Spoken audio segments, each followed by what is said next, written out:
કરીએ તો ગુજરાતમાં દર 100 વ્યક્તિમાંથી એક વ્યક્તિને એપિલેપ્સીનું જોખમ છે, એ રિપોર્ટ કરી રહ્યો છે. વર્ષ 2019નો જે ડેટા સામે આવી રહ્યો છે તેમાં વાત કરવામાં આવી છે.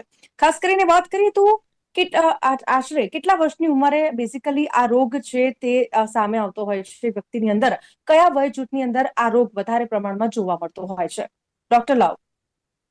અચ્છા, સો દેર ઇઝ આમાં કોઈ વય મર્યાદા એવી કોઈ છે નહીં. આ તો ઓકે. જન્મતા બાળકને બી હોઈ શકે, જી. અપ ટુ એની એજ કોઈ પણ વયના વ્યક્તિને ખેંચનો હુમલો આવી શકે છે. ડિપેન્ડ, અને બધી જ વયના અલગ અલગ કોઝિસ છે. અમુક જી. કોઝિસ છે એ મર્યાદિત છે અમુક ગ્રુપ્સ માટે.